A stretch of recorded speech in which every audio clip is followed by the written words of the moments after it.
Le bienheureux Pier Giorgio Frassati est né en 1901 à Turin. C'est son âme que cette pièce veut tenter de dépeindre.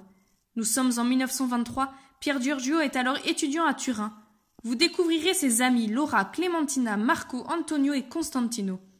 Pier Giorgio est le fils d'Alfredo et Adelaide Frassati. Alfredo est sénateur et fondateur du célèbre journal La Stampa. Il a aussi été ambassadeur en Allemagne. Pier Giorgio y a donc des amis, les ducs, chez qui s'ouvre cette pièce. Il n'a qu'une sœur, sa chère Luciana, et Luciana, c'est moi.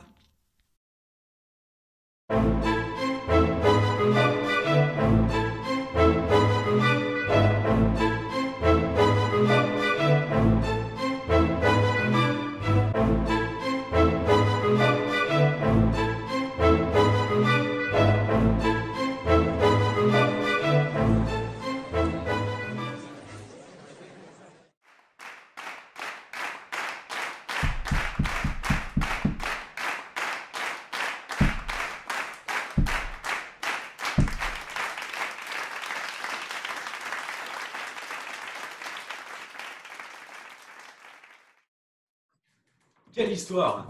Nous voilà tous ensemble réunis confinés pour le réveillon.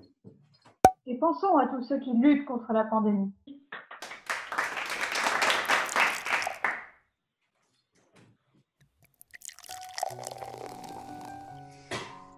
Bonne année à tous et levons nos verres pour la paix. Oui, à la paix entre les peuples. Vive l'Allemagne, vive l'Italie, jamais plus la guerre! Vaste programme, mes amis. Je n'arrive pas à comprendre pourquoi les hommes n'arrivent pas à s'entendre, alors que tous souhaitent vivre en paix. Maudite soit la guerre. Tu sais, Pier Giorgio, il est plus difficile de gagner la paix que de gagner une guerre. Et vous deux, pas de sujet qui fâche ce soir. La guerre, la paix, c'est trop compliqué, ça nous dépasse. Comment ça nous dépasse? Nous avons notre rôle à jouer. Il ne suffit pas de condamner la guerre pour la faire disparaître? Justement, je crois qu'il y a des hommes prêts à consacrer leur vie à garantir la paix, une paix juste et durable entre leurs peuples. Sans doute, Pier Giorgio, mais en tout cas, nous sommes beaucoup trop jeunes pour agir. Alors, sous prétexte que nous sommes que des étudiants, nous devrions rester les bras croisés? Mais non, ce n'est pas ce que j'ai dit. Si nous levons la tête vers un avenir gonflé d'espoir, les réalistes nous traitent d'idéalistes. Mais regarde l'Italie, elle traverse une période difficile. Les chômeurs sont de plus en plus nombreux. La charité fraternelle doit alors nous aider à construire un monde meilleur. La paix n'est pas un état, elle se construit. Et nous devons pas avoir peur de nous retrousser les manches. La paix donne la liberté et la sécurité, elle chasse la peur. À t'écouter, cela paraît si simple. Mais on ne va quand même pas réinventer la poudre. La situation n'est pas si simple. Regarde, l'Espagne, la Pologne, l'Italie, le Royaume-Uni, tous ces pays sont malades. L'Europe entière est malade de son histoire et du traité de Versailles qui met à sang l'Allemagne. Il suffit de regarder la décadence économique de ce pays voisin qui ne cesse de fuir dans l'inflation. En Italie, le parti au pouvoir, ces canailles de fascistes, n'exercent que la violence. Et dans certaines provinces de l'Italie, c'est comme dans la Ruhr. Je veux dire que le peuple y est opprimé. Sauf que dans la Ruhr, c'est par l'ennemi, et chez nous, par nos propres frères. Demandez à ces hommes ce qu'ils désirent le plus. La paix pour eux, la paix pour leurs familles, pour leurs enfants, pour reconstruire, pour vivre libre. C'est toutefois difficile de croire que la paix est entre nos mains, et pas seulement entre les mains des stratèges et des politiciens. La paix, vous savez, se gagne dans les petits gestes quotidiens. Notre force, c'est à notre âge de donner notre temps pour défendre ces nobles causes. C'est aux jeunes générations d'éviter la guerre et de réussir la paix. La paix doit donc être de son temps, mais également du futur. C'est pour ça que militer au Parti populaire Pax Romana me réjouit. Et avoir participé au rassemblement des jeunes pour la paix à Ravenne en 1921 a été pour moi fondateur. Je veux veiller à la paix. J'enrage contre les communistes et les fascistes. Je les mets dans le même panier d'injustice, de violence et d'immoralité. Ah, nous regretterons ton humeur et ton audace optimiste. L'ardeur de ton cœur te porte à être généreux. Garde ça bien ancré en toi, Giorgio. Nous avons besoin d'hommes comme toi, qui réfléchissent, mais osent également se lancer entiers pour construire un monde qui soit meilleur. Un monde auquel les hommes croient et dans lequel l'homme soit à sa juste place. La vie d'un homme n'a pas de prix, et la paix est à ce prix.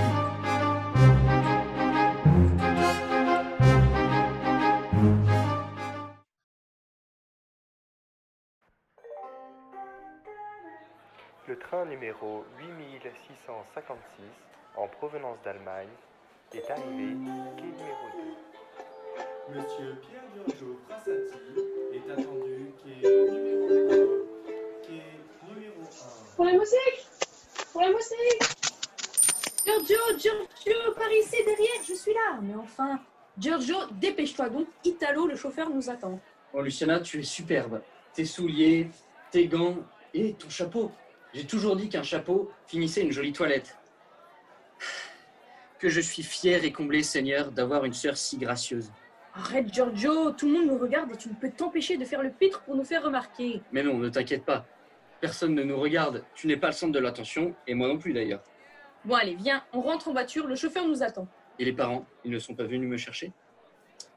Écoute, Pierre Giorgio, tu sais bien que papa est débordé à la Stampa. Ce journal est toute sa vie. Et tu sais, les jours de bouclage, on ne le voit guère rentrer de bonne heure à la maison. Et maman, dis-moi. Je ne sais plus, je crois qu'elle est à la Biennale à Venise. Tous les artistes sont là-bas. Maman en a profité pour exposer quelques tableaux. Ne sois pas déçu, tu les connais. Et en plus, tu évites les réprimandes de papa. Bon alors, ce réveillon en Allemagne, c'était bien? J'étais avec les ducs, à Munich, et nous avons porté un toast. À cet instant, j'ai pensé à vous si éloignés, mais si proches par la pensée. Finalement, dans nos cœurs et dans mes prières, nous étions tous ensemble. C'est bien, bon, allez, assez discuté, viens maintenant, montons dans l'auto. Oh non, je t'en supplie, Luciana. Rentrons à pied, libère Italo de sa course. Je ne veux pas traverser tout Turin dans notre auto aux yeux de tout le monde. Je veux fouler les rues avec ma sœur chérie. Humer l'odeur des cafés, deviner les montagnes qui se cachent derrière les toits et les clochers, et voir l'église de la Grande Madre d'Idio. Bonjour Monsieur Pierre Giorgio, bonne année. Cher Italo, bonne année à toi aussi, et merci. Tiens, mets tous nos bagages dans le coffre. Tu es toute belle, tu sais. Et moi, je veux me promener avec ma sœur chérie. Pour la journée, je suis orphelin de père et de mère. Stamattina mi sono alzato, oh bella ciao, ciao, ciao, ciao. Stamattina mi sono alzato e ho trovato l'invaso, oh partigiano, portami via, oh bella ciao, ciao, ciao, ciao, partigiano, portami via, che mi sento di morire. Oh, hey, Pierre Giorgio, qu'est-ce que tu fais? Mais qu'est-ce que tu fais là? Surtout ne me saluez pas, je ne vous connais pas et vous me dédaignez. Marco, je te présente ma petite sœur. Elle voulait rentrer en auto, je suis un frère insupportable. Je lui ai fait courir le pavé turinois. Depuis 1 heure, perché sur ses hauts talons. Elle n'en peut plus. Bonjour mademoiselle, votre frère me parle très souvent de vous et je suis heureux de pouvoir mettre enfin un visage sur votre prénom. Bonjour. C'est insupportable. Ils font régner la terreur partout. Où va l'Italie? Regarde ces soldats qui effraient les pauvres gens. Regarde Marco, mais regarde donc. Pierre Giorgio, calme-toi, et écarte ta sœur de là. Une jeune femme n'a pas à être là. Oh, Pierre Giorgio, tu m'écoutes? Pierre Giorgio, mais tu es un vrai loup enragé, ma parole. Oui Marco, je crie de rage et de tristesse. Parce que tous nos vœux de paix ne touchent pas le cœur des hommes. Ici en Italie, les gens changent d'opinion chaque fois que le vent tourne. Et d'ailleurs, il n'y a plus aucune liberté. Tiens, je me trouve plus étranger à Turin qu'en Allemagne. Tu exagères, Pierre Giorgio, tu exagères. Oh Giorgio, regarde là-haut, regarde, c'est Constantino sur le balcon, avec le drapeau. Incroyable. Constantino, descends et enlève cette bannière de là. La bannière de notre cercle, Cesare Balbo, que tant de fois j'ai portée dans les cortèges religieux, tu l'exposes au balcon pour rendre hommage à Mussolini. Cet homme qui détruit les œuvres pieuses, qui les laisse assassiner les ministres de Dieu. Cet homme aussi qui cherche à couvrir ses méfaits en rétablissant le crucifix dans les écoles. Giorgio, calme-toi, attends. Je descends et je t'explique. Je ne veux rien savoir, je ne veux rien entendre. Enlève cette bannière de là et je te pose sur le champ de ma démission. Elle est irrévocable. Si tu ne veux rien entendre, alors rends ton insigne. Je regrette, mais le Duce ne sait pas mettre un frein à ses propres partisans. Comme les communistes d'ailleurs. Tous se livrent continuellement à des violences envers les cercles catholiques. Notre Seigneur lui-même l'a dit.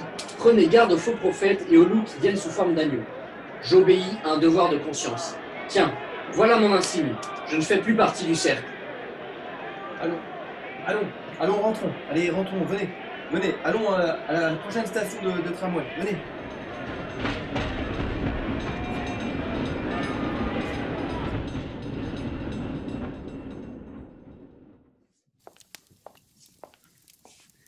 Luciana, tu sors ce soir? Oui, j'ai un bal. Ah, où est ce bal? Chez les parents de Maria Louisa.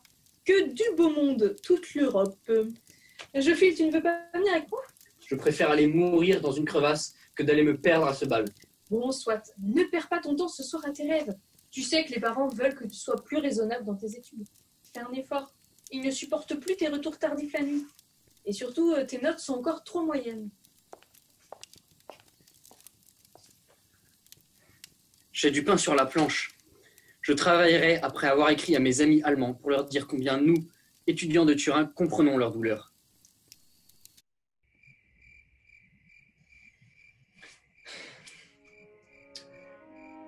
En ces moments tragiques et douloureux, où un pied étranger foule le sol de votre patrie, où votre adversaire occupe en ennemi de votre patrie vos foyers, nous vous envoyons, nous étudiants catholiques, l'expression de notre amour fraternel.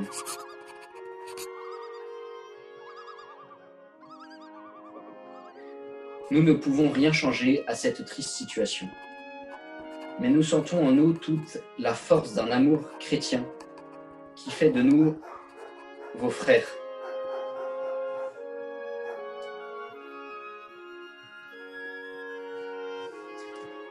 La société moderne s'enlise dans les douleurs des passions humaines et s'éloigne de tout idéal d'amour et de paix.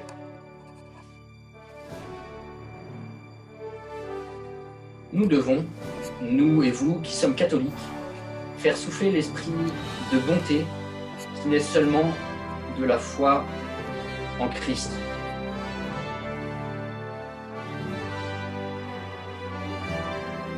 Frères, dans ces nouvelles épreuves et ces terribles douleurs, sachez que la grande famille chrétienne prie pour vous.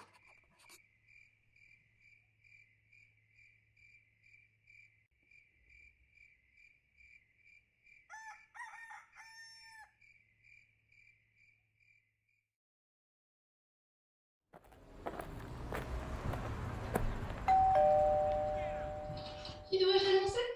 Marco Bartolomeo, nous venons rendre visite à Robespierre. À qui donc? Eh bien, à Robespierre. J'ai peur de ne pas bien comprendre. Alors, allez annoncer à Pierre Giorgio, le citoyen Perrault, terroriste de la sous-section des agités, accompagné des types louches. Des types louches? Eh oui, c'est notre nouveau groupe et nous avons pour mot d'ordre l'amitié, toujours remuante et jamais triste. Garçons et filles, ensemble, une révolution pour notre époque. Les types louches? Je veux bien, mais... Ne t'inquiète pas, Italo. Marco te fait marcher. Je vais t'expliquer. Tu vois, nous sommes une joyeuse bande d'amis. Et si tu veux tout savoir, en fait, nous sommes des terroristes de la charité, mais... Chut, pas un mot, Italo. Papa, maman et Luciana ne comprendraient pas. Ah, mes amis, quel plaisir de vous voir. Vous me tirez de mes affreux bouquins. Mais je préfère bien mieux m'attabler avec vous. Salut à toi, ô concitoyen Robespierre. Tiens, voilà une bonne bouteille de rouge. Et moi, une polenta. Faites maison. Chère Laura, tu nous gâtes, comme toujours, et reçois en guise de remerciement de la part du fameux Robespierre que je suis, mes terroristes coups de canon, en tant que type louche déclaré et assumé. Boum, boum, boum. J'ai pour ma part apporté mon carnet de poésie. Elle va encore nous charmer par ses contes en style du XIVe siècle. Ne vous attendez pas de moi, ma chère amie, une conversation en style du Trecento. Nous autres, misérables mortels, plongés comme nous le sommes dans les problèmes mathématiques arides et abstraits, nous ne pouvons, hélas, nous abreuver aux sources pures du beau style italien. Mais vous, qui je sais si indulgente, vous aurez compassion. Marco, tu es un sacré beau parleur. Oh, mais promettez-moi qu'on récitera des vers. Bien sûr, chère Laura, ne t'inquiète pas. Quand je t'ai vu, Pierre Giorgio, sur le point de te jeter sur ces salles communistes et fascistes, que je t'ai vu rugir de dépit cet après-midi, Giorgio, je me suis dit qu'un petit remontant et du calme en notre bonne compagnie te ferait bien plaisir. Merci Marco, merci à vous tous les types louches. Il fallait les voir cet après-midi, ces loups enragés, les deux camps, communistes et fascistes. Ils se frappaient à coups de matraque, ils s'injuriaient, ils cassaient des vitres, à coups de pied. Oh là là, un carnage. Oh là là, c'est vraiment... Ces fascistes, ils gagnent partout du terrain. En fait, ce sont vraiment des terroristes. D'infâmes terroristes. Alors, je suis dégoûté de tout ce qui s'est passé en Italie durant ce dernier jour. Les orgues de la cathédrale de Borgio, San Donino, ont joué la marche royale et les chemises noires ont entonné Giovinezza, l'hymne fasciste. Et ils criaient « Viva l'Italie, viva il Duce !» tandis que le président du conseil visitait l'église. Il faut quand même un rude aplomb. Pour aller jusqu'à profaner par de pareils chants la maison de Dieu où est réellement présent notre Seigneur. Vous savez, pour moi, mon seul espoir est vraiment dans la Providence. C'est elle qui donnera à l'Italie, je l'espère, de temps meilleurs. Oui, je crois en la providence moi aussi, mais je suis convaincu qu'il est indispensable de nous former pour agir. D'accord, mais concrètement, vous avez fait quoi cet après-midi? Nous, pas grand-chose. Ah, et même toi, Pier Giorgio? Même moi, ma pauvre Laura, je n'ai rien fait si ce n'est démissionner du cercle César et Balbo. Constantino m'a déçu. Il tenait notre bannière toute droite devant les hommes de Mussolini. Je n'ai rien fait, rien de rien. Alors, que faire? Je sais qu'il y a moyen de nous unir pour faire quelque chose de bien, de grand. Nous sommes jeunes et nous avons de la ressource. Et si nous n'en avons pas, alors nous prierons. Oui, il nous faut faire notre propre révolution. Une révolution des âmes, la révolution de l'amour. Et nous serons les terroristes de l'amour. Ça paraît louche. Mais rappelez-vous notre dernière ascension à la montagne. Nous sommes à présent des types louches. Nous avons décidé de vivre par le rire, la prière et la montagne. Oui, on passera peut-être aux yeux du monde pour des types louches, des révolutionnaires de la mixité ou de la franche rigolade, mais qu'importe les apparences, nous n'avons pour devise que verso l'alto, tirez vers les hauteurs, verso l'alto, verso l'alto. Boum, boum, boum.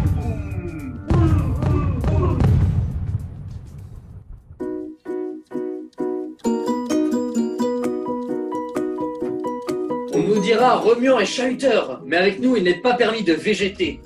Vivre est notre devoir, trêve donc à toute mélancolie. Et c'est dans les montagnes que nous aimons élever nos âmes au cours d'excursions sportives. Notre entraînement sera autant physique que spirituel. Verso l'alto! Verso l'alto! Et bien sûr, jamais nous n'oublierons de prier pour nos amis, pour nos familles et la paix. En ce moment si dur pour l'Italie et même l'Europe, nous devons, nous catholiques, beaucoup prier Dieu qu'il donne aux hommes la vraie paix. Oui, merci Pier Giorgio. Et rappelle-toi ce que tu nous as dit à la montagne quand nous avons fondé notre compagnie des types louches. Il restera toujours un lien indissoluble qui nous unira à jamais. Oh oui, Marco a raison, je m'en souviens. Ce lien, c'est la foi, grâce à laquelle nous sommes devenus compagnons des belles randonnées et qui nous a permis de fonder notre groupe. Exactement, Antonio. Si nous n'avions pas cette espérance, comment pourrions-nous vivre encore? Ah ça, je me le demande bien. C'est sur la joie, c'est sur cette base que nous devons, ô Perrault, ô vous types louches, construire notre petite société louche. Ah, et je voudrais tellement que ce lien soit une puissante attache. Et je veux croire que, malgré la distance, les années, nous nous souviendrons toujours de notre amitié à nous les types louches. Boum, boum, boum! La terreur des types louches vaincra toujours. L'amour vaincra toujours. Notre groupe ne connaît aucune règle, aucun cycle de réunion, mais rassemblera tous ses membres sous le signe révolutionnaire du rire, en particulier lors des joyeuses excursions en montagne, dans une complicité fraternelle qui réunit filles et garçons. Et sans souci du candidaton. Et comme j'aime à vous le répéter, la jeunesse est l'âge privilégié de l'amitié. Qui partage sans compter et dans la gratuité du don sans retour. Bravo. On te connaît par cœur, Clémentina. Je te rappelle encore que dans 3 ans, mon vieux, lorsque tu quitteras l'école d'aviation au cours d'un de tes premiers vols, tu devras emmener à bord Robespierre. C'est alors que l'on pourra dire que la terreur louche dominera, fût-ce pour un instant, le vaste royaume des vents. Dis-moi, Pier Giorgio, rien à voir. J'ai lu dans le journal que ton père avait démissionné. Tu n'es plus fils d'ambassadeur? Effectivement, je me réjouis du choix de mon père. Il a quitté ses fonctions car il n'est pas en accord avec la politique montante du fascisme. Les fascistes sont arrivés au pouvoir en octobre 22. Papa a donc tout bonnement posé sa démission et a quitté l'Allemagne. Console-toi, il est toujours sénateur. Il pourra défendre ses idées et combattre celles des fascistes. C'est un beau combat qu'il doit mener. Papa a un sens du devoir et de la patrie très aigu.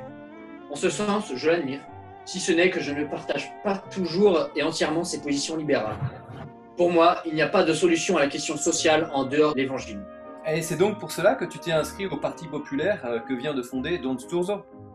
Ah oui, le fameux Parti démocrate chrétien. C'est cela même. Son programme social s'inspire directement de l'encyclique Rerum Novarum. Oui, je vois.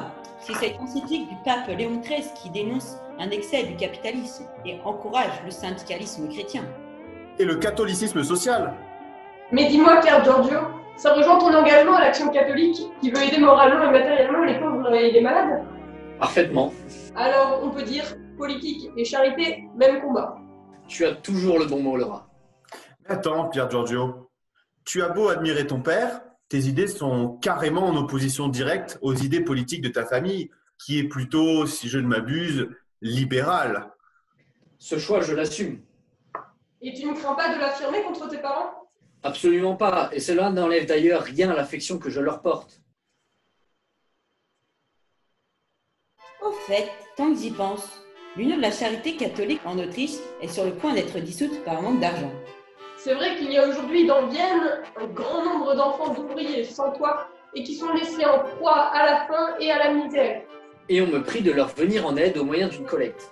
Conformément à l'esprit de la Pax Romana, j'ai écrit à mademoiselle Schwann pour qu'elle puisse faire une collecte en Hollande.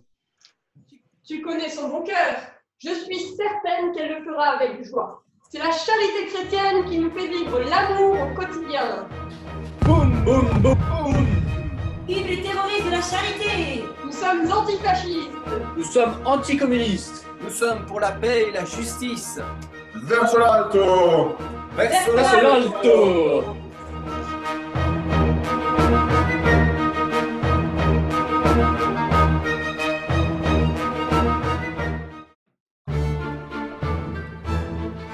Jeudi 10 mai, jour de l'Ascension, la fête fédérale de Biella.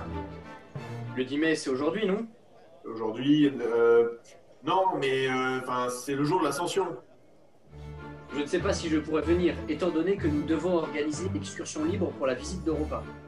Mon projet serait de partir samedi à midi pour être à Europa vers 16h, de visiter Europa dans la soirée, d'y coucher et le dimanche matin d'assister à la première messe, puis de partir faire le mont Moucroné, de descendre visiter Graglia, sur des volos et de passer la nuit à Polony.